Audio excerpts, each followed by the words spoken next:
Welcome to the Real Estate Pros Show, where we interview real estate investing professionals from coast to coast, as well as the service providers that serve the real estate investing industry.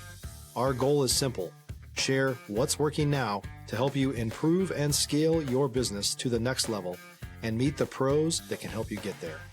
Real Estate Pros is powered by Investor Fuel, America's leader in helping real estate investors and professionals build the business you need to live the life you've always dreamed of. Let's start today's show. Property insurance for real estate investors doesn't have to be difficult, but it does need to be there to protect you when you need it. MyInvestorInsurance.com not only provides insurance at 15 to 30% cheaper than traditional agencies, it's built specifically for real estate investors like you. You can set up an account in about 2 minutes, get quotes on properties, turn on and turn off insurance for your fix and flip or rental properties in around 2 minutes without having to talk to anyone directly, all through our portal. There's no better way or faster way to make sure you've got the coverage you need to protect you, and no more lengthy policies either.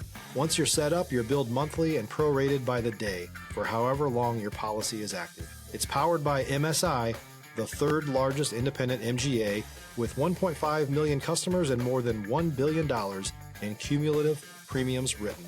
Get set up today in about 2 minutes at myinvestorinsurance.com/fuel. All right. Hey, guys. Welcome back to our show. I'm your host, John Harcar, and I'm here today with Carey Greiner. And what we're going to talk about before we, obviously his real estate journey, but really something that means a lot to me as well is the importance of being of service both in life and in your business. Remember, guys, at Investor Fuel, we help real estate investors, service providers, all real estate entrepreneurs 2 to 5x your business by providing tools and resources to help you grow and build that business as well as live the life you've always wanted to live, right? So, Carey, man, welcome to the show. Yeah, thanks so much, John. Appreciate being here. I appreciate you joining us. Sorry about your being stuck in Seattle. And I'm looking forward to talking about, something like we mentioned before. It's important to me as well as being of service. But before all that, tell our folks about your background, how you got into real estate, kind of what got you here. Yeah. One of the first memories I have of getting excited about real estate was driving around a UPS truck in Portland, Oregon, and I'd see some dilapidated, distressed houses. One had a car in the front driveway with the wheels, tires all just mushed down. Had been sitting there so long, all the stuff growing over the sidewalks and the house, and I thought, man, this is in a beautiful neighborhood. Somebody could buy that and fix it up and make a lot of money, right? Like that was one of my first kind of real estate epiphanies.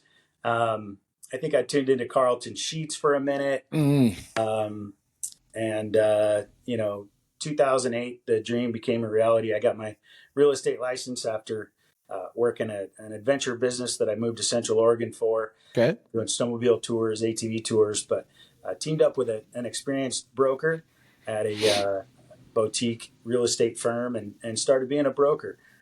Really just going to work for folks that were buying second homes. Turns out they were third, fourth, fifth homes, but really loved it.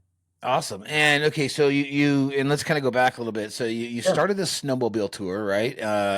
You turned it from a hobby to a passion, which is fantastic, right? Yeah.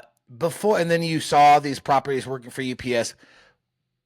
Was there any influence, person, something that you watched that kind of, because we all might look at ugly houses in an area and not even pay the half of mine because that's, we haven't been introduced to that type of thing. So how were you introduced to that mindset of, hey, that's an ugly house that could be fixed for cash? Yeah. So I tuned in after being a broker for at least a few years. I think probably right around the 2012, 2010 mark. I was able to go to a Than Merrill conference. They hosted an hour meeting in a Bend location, and they said, "Hey, builders, right?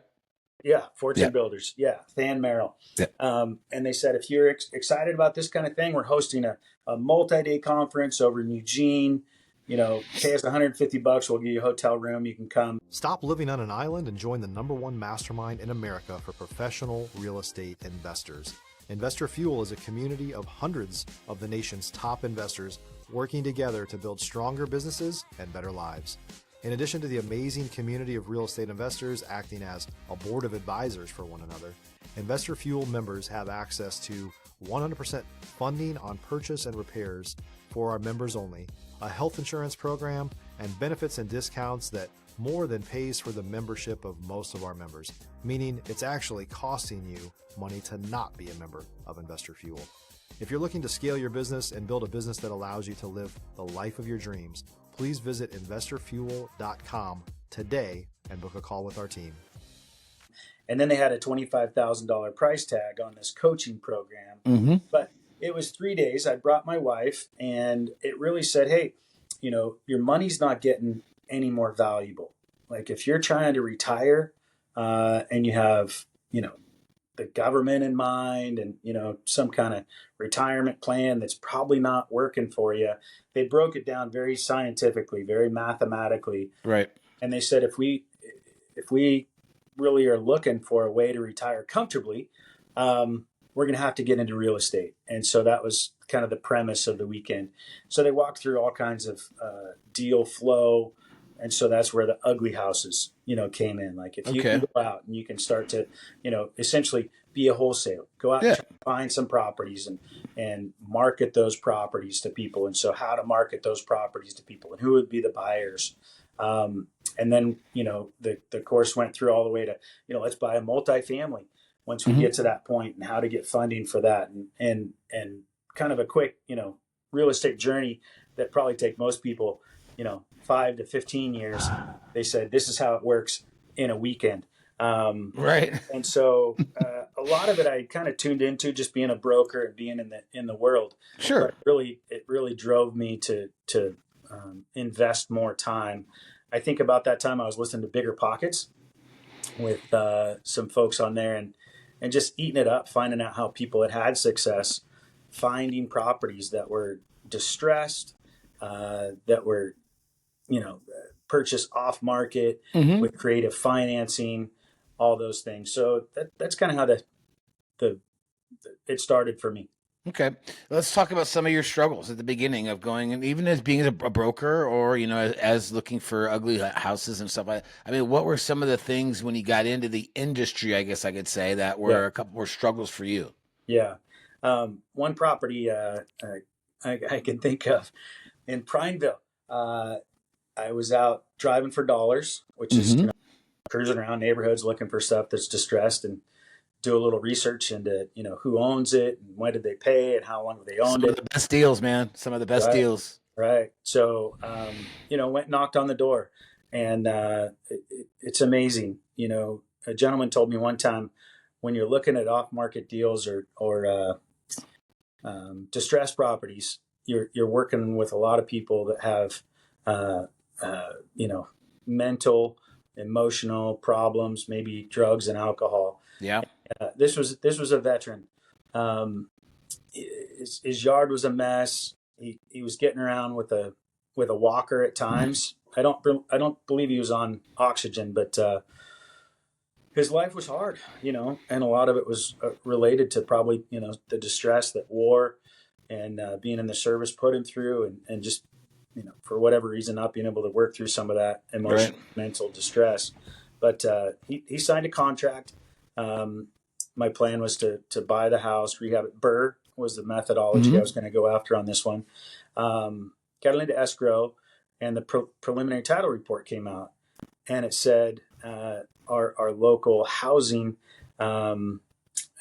assistance program, Habitat for Humanity, had first right of purchase. There's not first right of refusal, first right to purchase. Right. And, oh, geez, what is this? And so I thought instantly, oh, this isn't going to work. The process was write them a letter. They have 30 days to respond. If they don't respond, then it goes away. Then they forfeit it. Yeah. And they forfeit it. So I could have bought the property. The guy who ran that organization was actually in Africa, service-oriented guy too. So good for him. He was trying to show people how to run very small micro businesses in Africa. So he got back. If you're looking for consistent, high-quality leads, look no further than Investor Machine. Investor Machine isn't just another agency. It's the most sophisticated, data-driven lead generation company on the planet for real estate investors, and serves the role of being not just a lead generator for your business, but a marketing partner that is helping you achieve your goals along the way. Go to investormachine.com to learn more and schedule a call with our team today.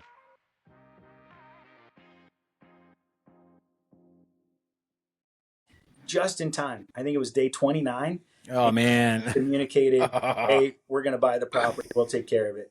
And so, good for programs that do this kind of stuff. Sure, yeah. Letting these things go out and go back and into, that they can use it for their purposes to help people get housing. But right. that was one of the first, problems I had in the marketing. Okay. What other challenges do you think, finding properties? Was it the talking to sellers? I mean, was there any of that kind of, things you had to overcome, and what tools did you use to overcome? Yeah. I needed to do a lot of proactive, driving for dollars, knocking on doors, having conversations where, people are like, who are you? What do you do? Lots of questions come up. And right. Are you trying to scam me and all that stuff? And so those were some, I guess, emotional challenges that I had just to kind of overcome the fear of, talking to people and the questions they'd ask. And am I going to be ready to answer these questions? And right. Are they going to believe me and all this kind of stuff? So some of that, just a lot of people with problems is what I ran into. So I think just having a heart, not just to make money, but how can I help these people was really a big part of it for me. Yeah, no, I 100%. As you were learning, did you seek out any other mentors, any masterminds, any other groups, any coaching, anything like that? Yeah. Listen to Bigger Pockets. They said, join a local meetup. There was there was a local meetup. It was loosely put together. So I kept communicating to the person that was actually listed on Bigger Pockets website as the local host. She called back and said, hey, I'm not going to be able to make it to the meeting tonight. I see you've been, emailing me or texting me. Why don't you just run the meeting? I go, oh, well, okay. So I think there was, a handful of people showed up, and another guy that had been committed for some time to go was there. Turned out he was the son-in-law, the huge developer in the community. His father-in-law had 30 years of experience and building lots of ground up development, 35, 55 lot subdivisions, had a lending program. So yeah, he and I started communicating some other people from the group. And so I kind of took on that group and then started to bring people in that I thought would foster the opportunities. So that's big great. Money guys, big developers. Turns out we had a lot of realtors that wanted to show up thinking they'd get some business. And then a handful of folks that were in the trenches, if you will, experienced investors. Yep. So that was great to kind of network with them for sure. Well, and that's really, and I talk a lot about with people, it's the power of proximity, right? It's, you never know, you're one handshake, one person away from that 10 million, $100 million deal. It's real, but you got to get yourself out there and put yourself out there. Yeah. I think so one of the big successes I had was a listing I had. Okay. It was for a half-acre piece of land that you can't put a septic system or any kind of sewer on. So in our community, it's called rec lot, recreational only lot, non-buildable. But we found that putting up a storage building, essentially a 2,000 square foot building, where folks could store their RVs, their ATVs, all that, especially from the communities around that have, $800, $3 million houses, and they have all the toys, but there's an HOA that says, hey, you can't park anything. You can't park it all there, yeah. So they loved these garages that you could buy. They could secure it and keep it off site, but, it's 10-minute drive from their property. Sure. And so I found a guy that said, hey, yeah, I'd like to buy this lot and build a storage building on it. Well, I couldn't get, I represented the seller as a real estate agent. I couldn't get the buyer and the seller. If you're a new or newer real estate investor looking to launch or grow your real estate investing business, please check out Investor Fuel Club. It's a coaching community, but unlike anything you've ever seen before. And you can actually partner with members of our mastermind from coast to coast on deals right in your market. There's no better opportunity to build a consistent business than to literally partner with pros to help you avoid costly mistakes, avoid the need for capital to do deals, and help you eliminate your fears as you're starting your business.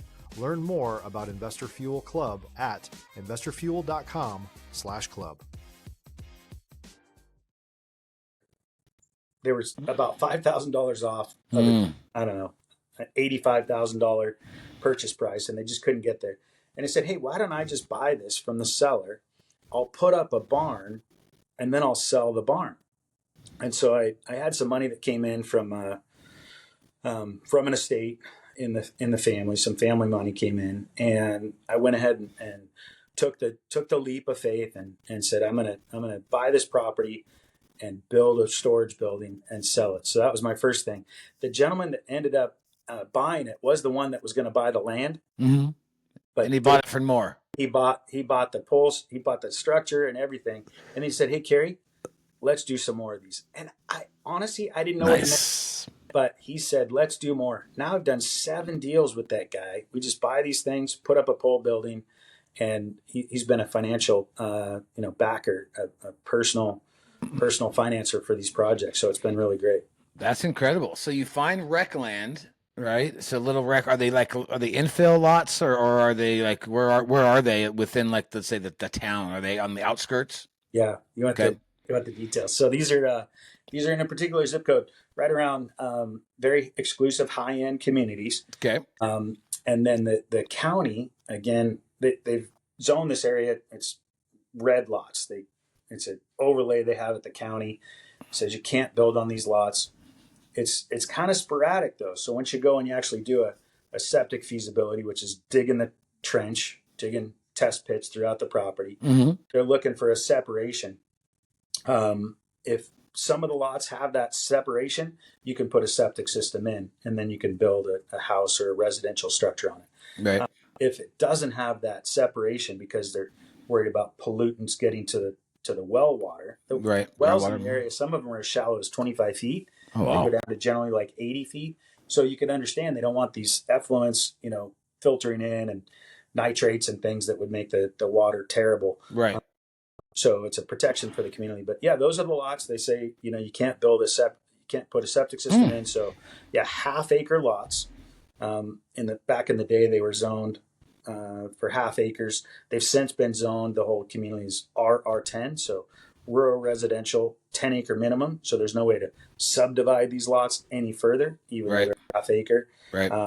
So yeah, just kind of a forest boundary. They fringe right on the national forest lands, kind of an interface between the essentially residential communities, but they're resort communities. Yeah, and makes this opportunity possible. No, that's a phenomenal little business model, right? Because I mean, you're providing a need, right? I mean, truly a need that people have that can be, a great is a great business.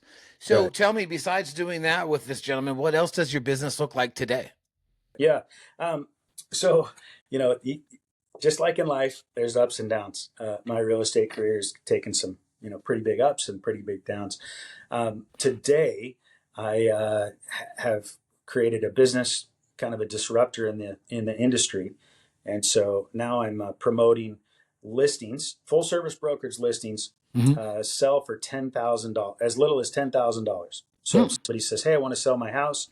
Maybe it's worth 600, 800, million and a half." I say, "Great, I can list and sell your house for as little as $10,000." And they go, "What? How is this possible?"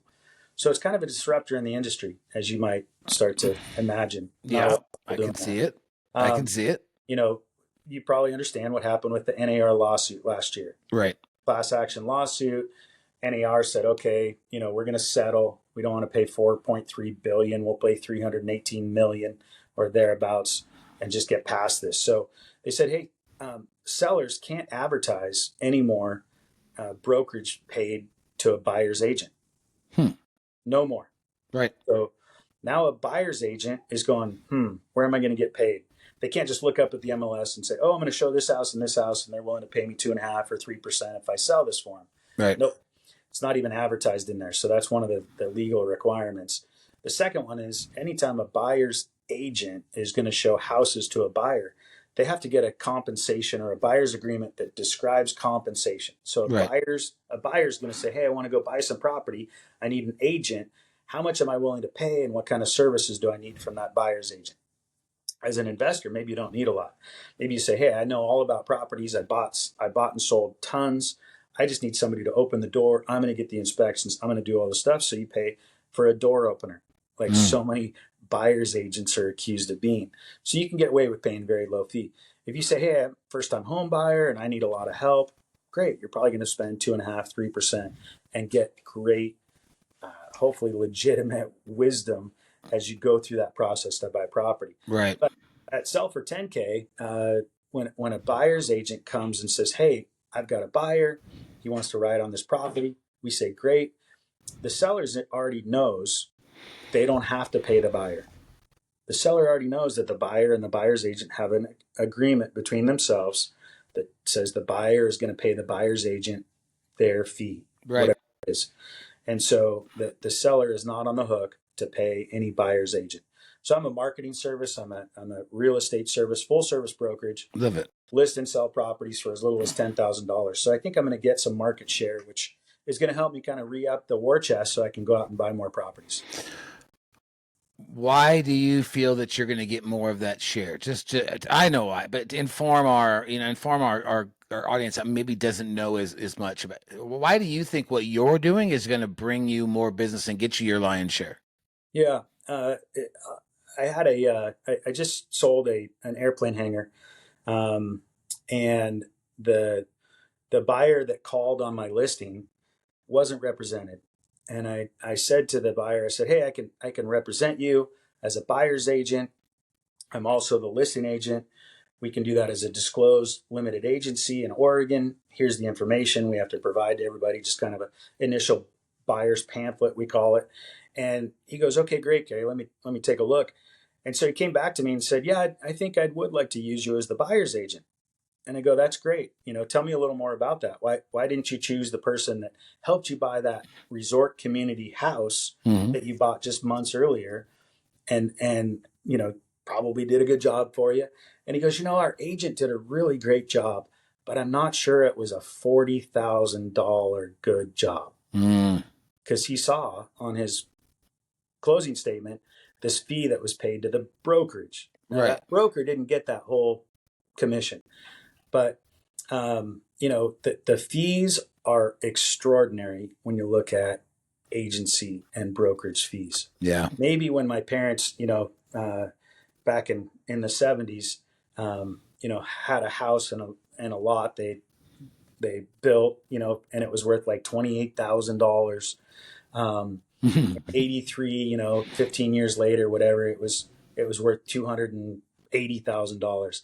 Right. So that agent that was getting 5 or 6% of that, probably 6%, sharing those with the buyer's agents, things, maybe it made more sense. Now, when I'm working with houses that are 800, million and a half, you go, oh, I'm going to spend $60,000 to sell this. I'm going to spend $80,000 to sell this house. Yeah. And I go, and people go, uh-oh, what? Maybe I chose the wrong career. Even builders building houses, they go, okay, I'm going to make my percentage on this, and then look at what the realtors make, and they go, oh gosh, yeah, wrong industry, wrong part of the business here. It's mind-boggling. Another little chunk of insight. I went to a meeting my brokerage put on up in Bellevue, Washington, and they said, hey, if you're growing a team, at the time I was growing a team, I brought a probate attorney on, and he had 350 houses for me to sell. So I was growing a team throughout Oregon to help me with all these listings. And they said, as you're growing a team, here's some things you want to understand. And part of the discourse was, how many hours does it take for you as a listing broker to list and sell a property? And so this is a gigantic conference room, 400 brokers in there, all building teams, very successful. Right. And they asked, they asked, how many hours does it take? Well, I raised my hand. I was just doing some quick math, and I'm pretty quick to raise my hand. And I lifted up and I said about 50 hours. They laughed. The whole room erupted in laughter, and it was pointed out that any listing agent should be able to list and sell a house in under 40 hours. So just do the math. If you're charging $60,000 or $80,000 to list and sell property for people, and you're going to work 40 hours to get that done, you start to go, how the hell does a realtor get to make more than a doctor? Right. Is it the car they drive? Is it the, how they look in the ads? I don't know. I don't know. It's just crazy to me. And so, I started working with EXP. I obtained my license at EXP. We have no brick and mortar. They have very low agent fees. Yep. They have a low cap rate. So my business doesn't have to get overtaken by the brokerage fees that I pay as a realtor. Right. And I can pass that savings on. And then I'm doing people a favor. Part of being a broker is providing exceptional counsel. And, I love to be able to do that and do it honestly and from the heart. And, saving people money on these brokerage fees, I think, is a great way to do that. Well, and while we're kind of on that topic, as we're getting close to out of time here, let's talk about the topic of service, right? I mean, I know it's important for you in your business to kind of talk about that and why it's important for you in business and in life. Yeah, thanks. I've heard it said, and even when I had my recreation company, we always looked for ways to give back, and people would say, "Your business isn't a ministry," and I really had to kind of let that bounce around in my mind. Like, okay, what is this? Like, maybe I make my money over here and I give it over here. Kind of has really been a big part of that. And then as I get older, you can see some gray in the beard. I'm 53. So as I try to think of, who am I and what kind of legacy am I passing down and how can I be the best person that I've been designed to be? It's really giving back. So how can I give back?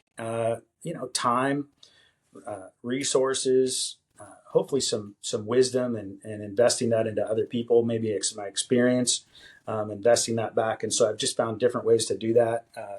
I started with a group called Gen Alliance here in Redmond, going to the Madras prison. And so there's 1,100 inmates, and 50 to 70 of them will show up at a time and participate in some back and forth. Maybe it's a church service, or maybe it's some education on how to be better husbands and better men and better members of the community. And so I really find a lot of joy and satisfaction in that. That's awesome. And I think just trying to be, a giver and, walking through this life. It's not all about me. It's how can I help others? And a lot of us, we don't really want a lot of help, right? If you say, hey, can I help you? People, oh gosh, I don't need any help. Because they think you want, they think you want something. Oh, true. Yeah. Our society is, it's, if I'm going to help you, then what do you want? True. Yeah. But I love your heart, and I love your, your thought of service. Do you like the book, The Go-Giver? Have you read that? I don't think I've read The Go-Giver. Reminds me of Jeff Goff's book, Love Does. But there you go, The Go-Giver. Who wrote that one? It's written by Bob Berg and John David Mann. Nice. Yeah, great book. And they talk about one of the first laws of stratospherical success is give more than you expect in return. And right. That's huge. And I love that. So thank you so much for coming on and sharing all that information with us. I mean, it's incredible. If folks want to reach out to you, maybe want to learn more about kind of what you're doing in your business or just talk and whatever, how do they get in touch? What's the best way to reach out to you? Yeah. Feel free to call me, text me. My phone number is 541-788-8887. My kids call that an 8 sandwich. That's probably a great way to do it. I'm on LinkedIn. I'm on Facebook, Carey Greiner. You can look at my website, sellfor10k.com. But thank you so much for having me on the show. Yeah, for sure. Doing to promote real estate opportunities, and it's a great opportunity. to be here. Thank you. Thank you. And we appreciate you guys. I hope you enjoyed the show and took some good notes. I know I had a great show. Carey, thank you again for coming on here. Let's hope you get home soon. And guys, we'll see you on the next show. Cheers. So much. All right. Appreciate it. Thanks for joining us for today's Real Estate Pros Show. You can learn more about the amazing benefits of the Investor Fuel Mastermind community, including surrounding yourself with hundreds of other rock stars, 100% financing for your deals, and members-only discounts from vendors you're likely already using that, as a member of Investor Fuel, will save you more than the cost of your membership. Visit investorfuel.com to learn more. If you're interested in joining us as a guest of this show, please visit investorfuel.com/pros to apply. You can also check the show notes for access to free resources, how to get access to world-class lead generation, and much more. Don't forget to subscribe so you never miss another episode. Have a great day. We'll see you on the next show.